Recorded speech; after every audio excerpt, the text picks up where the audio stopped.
yang diungkapkan oleh si maksudnya gini, si sumber dari sumber pewahyuan itu sendiri atau gimana karena gini kan dari sejarah Trinitas itu sendiri juga menimbulkan korban banyak gitu loh. Karena ada perselisihan di antara ada yang mengakui Trinitas bahwa Trinitas itu sebagai acuan, sebagai apa namanya ya, sebagai patok ukur umat Kristen itu sendiri. Dan ada yang lain juga nggak mengenal Trinitas itu sendiri. Itu kan dari perpecahan terkait dengan sumber yang satu, tapi pemahamannya lain-lain.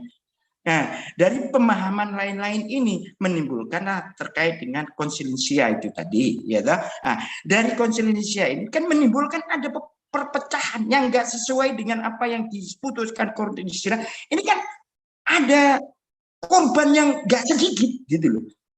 Apakah dari Konsili Nika yang dihasilkan itu menurut pandangan kalian itu merupakan kebenaran yang diajarkan oleh sang pembawa firman itu tadi, atau dari kesepahaman dari hasil kesepakatan itu sendiri? Karena dari lain-lain banyak berbeda. Coba jelaskan. Oke, ya, Pak Amir ini orang yang kritis banget ya. Saya suka. Ya, tapi nggak apa-apa. Begini, Pak Amir. Nggak mungkin ini menjadi sesuatu yang salah kalau emang penuturnya itu tidak memberikan indikasi yang demikian. Tidak mungkin ada perumusan doktrin Trinitas kalau tidak dianggap atau tidak diangkat serta diindikasikan oleh ia yang diakui sebagai yang terakui dalam doktrin itu sendiri. Misalkan Kristus. Kalau Kristus tidak memberikan indikasi bahwa dia adalah anak Allah, pernyataannya dia adalah anak Allah, kemudian menyatakan Parakletos yang lain, Roh Kudus, maka doktrin Trinitas tidak bisa ada. Pernyataan eksplisit dari Kristus ini loh. Itu. Kemudian juga bagaimana respon para rasul dan para nabi. Terkait dengan nabi tidak ada ya, maksud saya rasul dan para murid. Terkait dengan perkataan-perkataan Yesus itu. Kemudian respon dari atas hukum yang diciptakan Yesus itu. Ya, ketika Thomas berkata, ya Tuhan dan Allahku. Ketika ia menolak itu, maka jelas. Kalau Yesus menolak itu bilang, jangan sembah aku, udah pasti. Nggak boleh ada Trinitas. Itu yang emang diajarkan begitu. Ya misalkan beginilah Bapak Amir ya. Misalkan saya beli makanan ya. Saya teman saya Bapak Amir sama Bapak penunggang kuda pergi ke suatu tempat begitu. Nah, kita beli makanan misalkan di Starbucks. It's 0 hours. Ya, ke Starbucks misalkan. Nah, kita beli makanan ke sana. Pak, kita mau beli ini dong, beli makanan gitu. Ya, beli makanan. Terus kita duduk dalam satu meja. Makanannya satu aja ya. Iya, satu. Nah, terus saya pergi permisi. Nah, ketika kalau saya yang pesan, ketika saya makanannya datang sampai kepada Bapak. Ini tadi yang pesan siapa ya? Ini saya. Saya satu sama dia, satu pembayaran dan satu pemesanan. Apakah kamu harus menyatakan secara eksplisit begitu? Enggak juga. Tapi bisa juga iya. Susah dipahami ya analoginya ya. Iya, tapi memang begitu. Ya, ketika Kristus itu saya kan gitu juga. Ini itu gini, maksud saya kan gini. Terkait dengan apa yang dinyatakan itu terkait Trinitas itu kan suatu gagasan. Iya kan? Gagasan yang menyatukan prinsip dari ajaran Kristen itu sendiri. Tapi dari gagasan ini ada yang nggak sejalan dengan ini, bahkan sampai sekarang masih berlaku ya, walaupun dulu sudah memakan korban yang nggak sedikit ya, dengan adanya Konsili yang nggak setuju apa semua. Bahkan kitab-kitab kitab yang nggak sejalan dengan Trinitas juga nggak dikanonisasi. Apakah ini bisa dirujuk sebagai unsur untuk menyatukan saja, atau memang ada kesengajaan dalam hal konsep Trinitas ini? Karena ada yang nggak setuju loh ini konsep Trinitas walaupun pakai kitab yang sama. Ini yang saya maksud, dan di situ juga ada berapa Injil yang nggak dipakai juga, yang nggak diakui juga, karena nggak sekonsep dengan Trinitas. Nah, apakah ini karena pucuk dari Konsili Nicea memutuskan bahwa Trinitas itu adalah harga mati?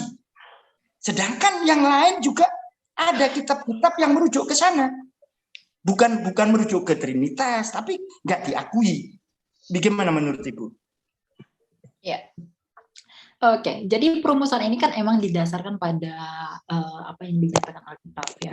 Yang tentunya bagaimanapun juga Alkitab itu bisa diverifikasi dan divalidasi dengan berbagai bukti yang valid sekali untuk menyatakan bahwa ini adalah kejadian yang benar-benar dalam fakta sejarah dan historisitasnya itu tidak perlu diragukan begitu.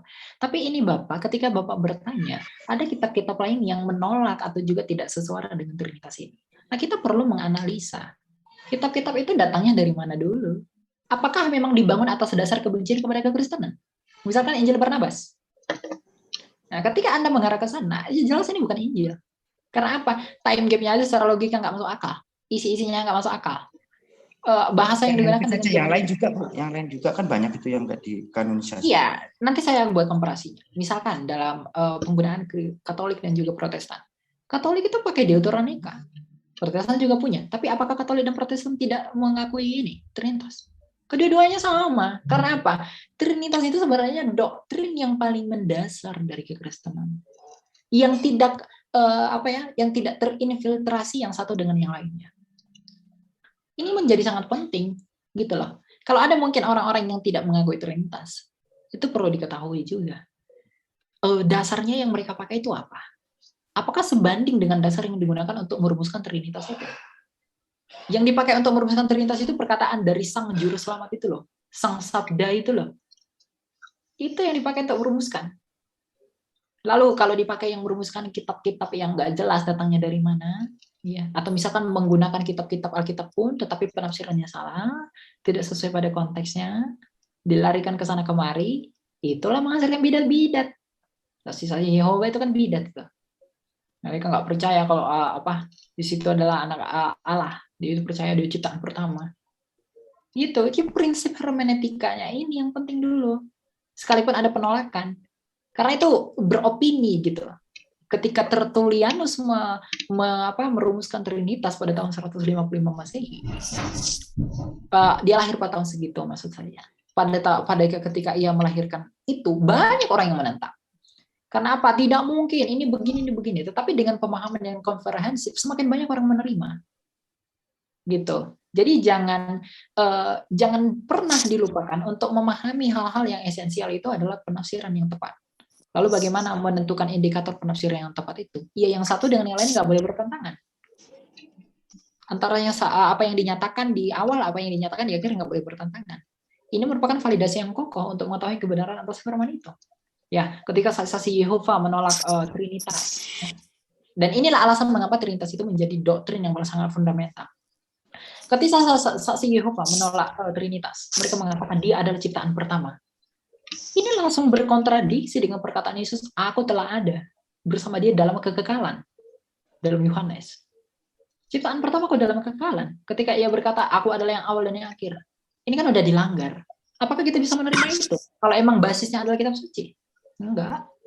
Ya, gitu, kita harus membangun pemikiran yang kritis untuk menelaah apakah ini wajar atau tidak. Ya, berkaitan dengan apa yang kita kritisi. Ya, sebagai ya intensi lah bagi kita. Begitu kira-kira Pak Amir. Oke, sebentar sebelum nyambung gini Pak Amir, tadi kita udah ngomong supaya ini diskusinya teratur. Tentu saya akan mute buka. Pak Amir juga boleh angkat tangan lagi, nanti kita terusin, nggak ada masalah. Tapi sebelumnya Pak Amir, aku kasih dulu ke siapa ini? Giga Chat Anon. Siapa nih Giga Chat Anon? Aku temannya Bobby, ya, teman diskusinya Winona. Oh iya, oke. Silakan. Ya. Mau bicara apa? Suara aku, ya. Kedengaran. Aku ada pertanyaan untuk teman-teman Muslim, ya. Kalau aku ada salah dalam berpendapat, langsung di-cut, langsung dikoreksi, ya. Sebelum itu saya mau kasih tahu dulu, penekanan di dalam Islam ini kan tauhid, ya. Dalam artian satu yang tunggal. Dan lalu selain itu juga Allah itu atau Allah Subhanahu wa taala itu tidak pernah didengar ataupun tidak pernah dilihat sekalipun oleh para nabi-nabinya. Yang saya mau tanyakan ya, ambillah contohnya seperti ini. Misalnya saya menyembah sosok dewa bernama Dewa Hubal ya. Nah, Dewa Hubal itu lalu misalnya saya buang patungnya. Lalu saya bilang Hubal itu tidak pernah menyatakan dirinya, tidak pernah ada yang mendengar suaranya, dan dia satu-satunya Allah. Dan tidak bisa ada orang yang menyembah dewa lain selain Dewa Hubal. Contohnya seperti itu. Apa perbedaan Allah saya, Dewa Hubal ini, dengan Allah Subhanahu wa taala? Jika kita ingin mengkomparasinya sebagai Allah yang hidup, Allah yang benar-benar nyata. Dan Dewa Hubal ini juga punya nabinya, ya. Dia juga punya kitabnya. Lalu apa yang menjadi pembeda kepada teman-teman muslim bahwa oh ya Allah kita adalah Allah yang hidup. Ya, seperti itu. Mungkin itu bisa jawaban bisa jelas ya pertanyaan saya. Oke. Terima kasih. Ya, boleh. Siapa mau jawab? Jelas pertanyaannya dan bagus. Dia mengatakan apa perbedaan? Nah, gini. Kalau itu jelas berbeda karena yang Anda ceritakan tadi adalah sesuatu yang berwujud, yang pernah Anda lihat dan pernah Anda dengar, pernah Anda lihat, lalu Anda ciptakan suatu narasi yang seolah-olah Tuhan ini adalah ciptaan Anda sendiri, ya kan? Lalu Anda sebut dia nama Hubal, lalu menceritakan ke bawahannya, ke orang terdekatnya, bahwa saya membawa firman dari Hubal atau perkataan dari Hubal, padahal itu adalah perkataan Anda sendiri, ya kan? Perbedaannya bisa dilihat dari apa yang disampaikannya, ya kan, disampaikan artinya berarti bukanlah sesuatu ini yang disampaikan Anda sama Pak Bobi. Permisi Bapak penunggang kuda. Maaf, saya mau permisinya soalnya udah malam, saya mau tidur nih. Terima kasih untuk malam Selamat ini. malam. Iya, selamat malam Pak ya. Ya, nanti kita diskusi lagi. Ya. Terima kasih. Lisa. Ya. Pak Giga tadi, seumpama anggaplah Pak Giga datang kepada saya, ya kan, atau datang kepada suatu kaum, dan Pak Giga menciptakan Tuhan sendiri. Lalu Pak Giga menciptakan sesuatu itu bahwa ini dari Tuhan yang tidak pernah didengar dan tidak pernah dilihat, karena Pak Giga sudah mengubur dalam-dalam, mungkin sedalam 10 meter atau 100 meter patung yang dimaksud tadi, berhala yang dimaksud tadi dikubur supaya tidak ada orang yang pernah melihat. Kemudian Pak Giga datang kepada satu kaum lalu bercerita bahwa saya menerima wahyu dari Tuhan, namanya Hubal, ya kan, menyampaikan seperti ini.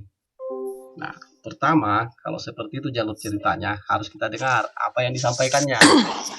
Informasi yang disampaikan ini apakah bisa diterima secara rasional, bahwa benarkah dia itu adalah Tuhan yang bisa maksud yang diceritakan. Lalu bahwa Pak Giga menceritakan Tuhan yang saya maksud ini dia menciptakan langit dan bumi seperti ini, menceritakan sejarah-sejarah sebelumnya, lalu menceritakan hal-hal yang akan datang. Nah, kan bisa dilihat dari isi itu, Pak. Bisa dilihat dari isinya, isi yang disampaikannya itu. Nah, ini kan jelas saya mengerti arahnya. Seolah-olah, anggaplah begini ya, ini pemikiran saya, seolah-olah Nabi Muhammad ini mengarang suatu cerita, mengarang suatu buku yang disebut oleh Al-Quran, yang disebut sekarang sebagai Al-Quran, bahwa ini datang dari Tuhan, ini datang dari Allah yang benar. Nah, padahal anggaplah itu karangan Nabi Muhammad sendiri ya, menurut pemikiran saya tadi sesuai dengan narasi Bapak. Oke, kita lihat isinya ini Al-Quran. Yep. Bentar ya, kita lihat isinya. Kita lihat informasi yang disampaikan. Apakah benar atau bagaimana sesuai dengan konsep penciptaan. Menciptakan langit dan bumi yang dulunya adalah bersatu padu. Lalu menceritakan sejarah tentang Fir'aun, di mana dalam Al-Quran diceritakan bahwa Fir'aun itu akan diabadikan jasadnya 1400 tahun yang lalu. Al-Quran sudah menceritakan tentang Fir'aun yang akan diabadikan jasadnya. Di zaman itu, orang tidak akan bertanya. Orang tidak akan bertanya karena belum ada, karena langsung masih berhadapan dengan Nabi kan. Masih berhadapan dengan Nabi, masih lihat mujizat langsung oleh orang-orang sekitar itu. Pada zaman itu masih melihat langsung mujizatnya Nabi. Oh ini benar ini utusan Tuhan karena ada mujizat. Tidak akan bertanya. Nah, pada zaman sekarang itu akan timbul pertanyaan. Makanya buku tafsir itu sesuai dengan zamannya ya. Kalau tafsir-tafsir itu, kalau Anda baca tafsir-tafsir Al-Quran itu sesuai dengan zaman. Tafsir yang di zaman 1000 tahun 800-an, 900-an, tahun 1000-an itu berbeda dengan tafsir-tafsir yang muncul belakangan yang di atas tahun 1900 itu berbeda karena sesuai dengan ilmu pengetahuan.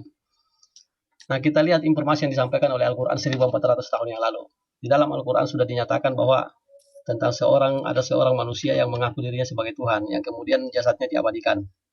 Terbukti sekarang, setelah tahun 1900-an kalau tidak salah, ditemukanlah jasad yang dimaksud Firaun itu. Nah, itu salah satu bukti bahwa firman yang disampaikan, bahwa wahyu yang disampaikan Rasulullah Muhammad SAW itu benar dari Tuhan. Kalau bukan dari Tuhan, tidak mungkin ini benar. Tidak mungkin mampu menceritakan hal yang sudah terjadi di masa lampau, kemudian terbukti di masa sekarang. Itu salah satu bukti saja bahwa untuk menguatkan bahwa Al-Quran ini betul-betul datangnya dari Allah, datangnya dari pencipta dan datang dari zat yang maha mengetahui.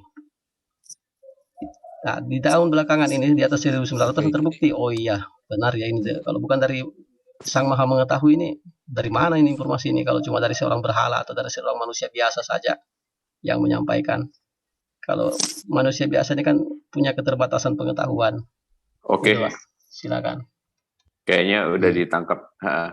Giga, Cat, Anon mau ini? Ya silakan. Ya, Coba. sebenarnya pertanyaannya udah clear sekali ya, karena saya tidak melihat adanya bukti yang konkret ya.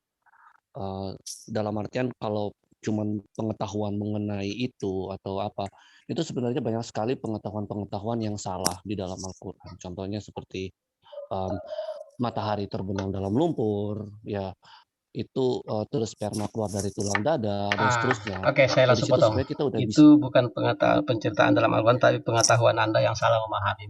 Matahari tenggelam di lumpur hitam itu di surah Al-Kahfi tentang sebut Nabi Zulkarnain ya. Saya bertanya kepada Anda, pernahkah Anda melihat matahari tenggelam di balik sunset di balik gunung atau di balik pantai, di balik laut? Pernah tidak melihat? Ya, kalau Saya bertanya, pernah nggak Anda melihat? Sebentar, saya bertanya kepada Anda, apakah Anda pernah melihat matahari tenggelam di balik lautan? Seperti itulah. Seperti itulah narasinya itu, metafor itu. Terlihat artinya tenggelam di batas penglihatan. Saya rasa itu tidak perlu diperdebatkan itu.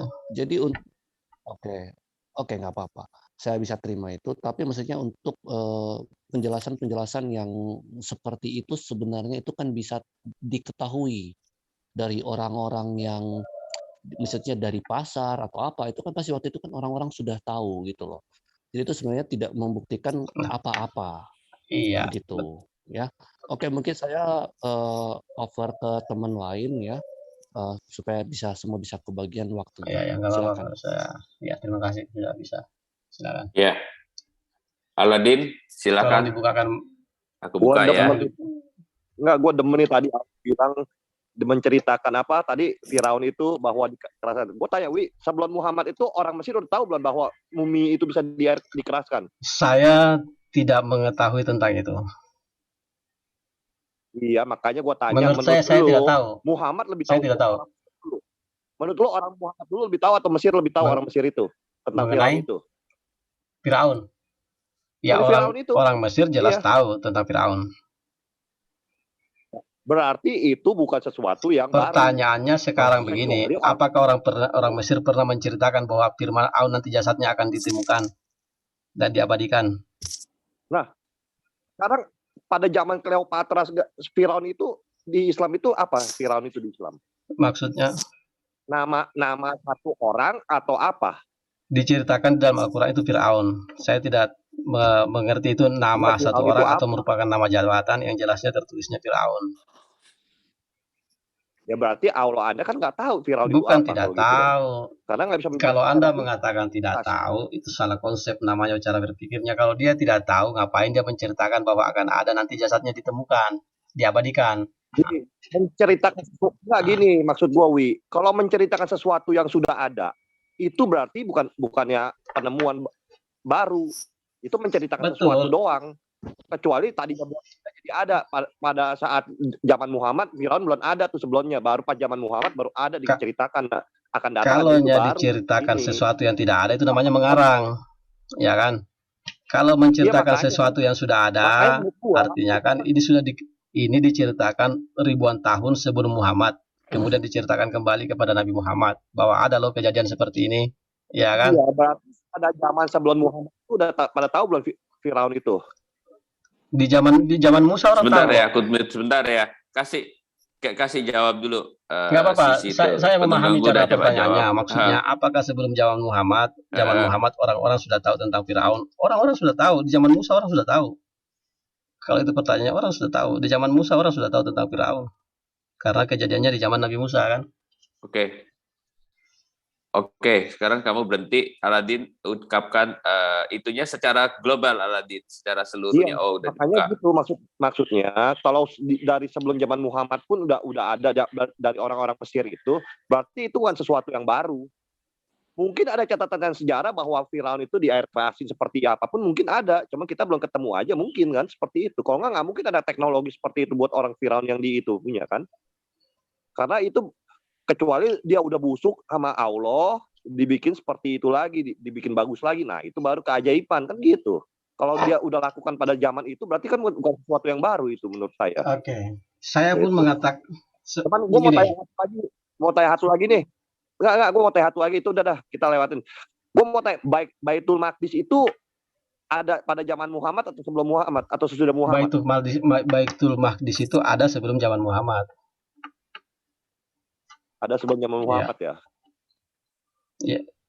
Itu Baitul Maqdis Yang itu ada di mana? yang kami bicarakan di sini Baitul Maqdis yang sekarang ada di Palestina ya, Yerusalem ya. Atau Masjidil Aqsa ya dalam bahasa Al-Qur'annya. Itu yang itu kita samakan persepsi dulu. Kalau itu yang Anda tanyakan, itu sudah ada sebelum zamannya Muhammad. Yang diceritakan dalam zaman Muhammad. Berarti yang baru siapa itu? Gimana? Yang bangun siapa kalau sebelum ya, Muhammad jelas bangun ada? Yang di zaman sebelum Muhammad juga, bukan Muhammad yang bangun. Jelas itu dibangun oleh orang di zaman sebelum Muhammad. Masjid ya? Ya, berarti itu kan masjid ya? Ya, saya kurang paham itu masjid atau apa, yang jelasnya disebut Masjidil Aqsa. Itu ada tempat peribadatan. Iya, kalau belum zaman Muhammad emang udah ada masjid. Sudah ada tempat peribadatan. Ya, iya masjid atau bukan maksudnya gitu. Kan biar tempat jelas. Peribadatan kalau dalam Islam tempat peribadatannya disebut masjid. Nah. Ya, itu berarti itu masjid atau bukan maksudnya? Tempat peribadatan, kalau itu tempat beribadah orang Islam, masjid dong.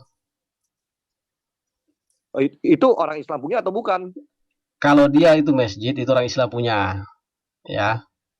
Iya, Baitul Maqdis. Karena kita ngomong Baitul Maqdis itu Islam punya, Muslim punya, gitu. Muslim. Bahasanya Muslim. Berarti sudah ada Muslim, sebelum Muhammad sudah ada Muslim. Bukan Islam cuma. Ya, agamanya disebut Islam. Ya, nggak jauh. Jadi tidak abu-abu begini di dalam Al-Quran begini. Saya jelaskan ya. Di dalam Al-Quran Allah itu cuma menurunkan satu agama namanya Islam. Ya, karena ada dalilnya. Inna dina indallahi Islam. Sesungguhnya agama yang mulia di sisi Allah itu hanyalah Islam yang diridhoi. Jadi tidak mungkin Allah itu menurunkan berbagai macam agama terus meridai cuma satu. Itu berarti tidak adil. Dari dasar itu kami meyakini bahwa cuma satu agama yang diturunkan oleh Allah, yaitu Islam. Silakan. Oh, jadi agama. Jadi dari Adam Islam. Saya bicara Islam, tentang literatur Al-Quran ya.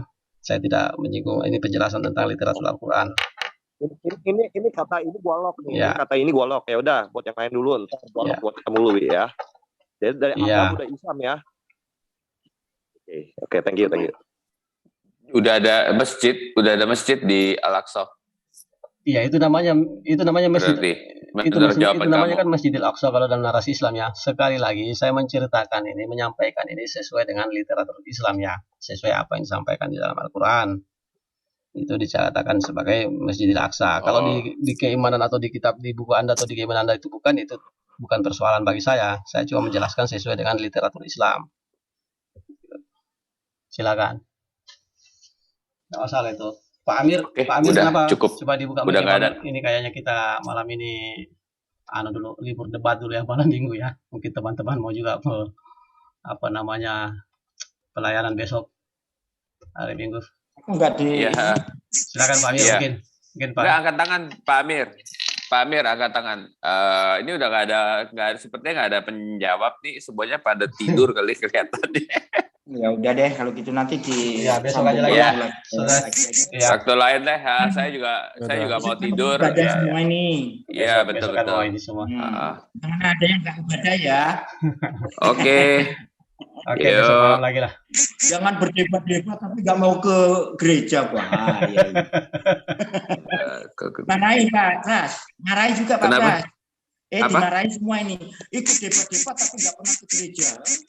Oh ya, bukan Harus hak saya. dimarahin juga. Iya.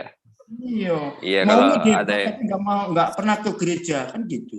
Oh Makanya gitu ya. malam ini kan malam untuk besok mau ada acaranya Pak Pras, hari besarnya Pak Pras dan teman-teman. Ya mungkin kami juga menghormati. Jangan sampai nanti Yeah. ketinggalan ke gereja lagi.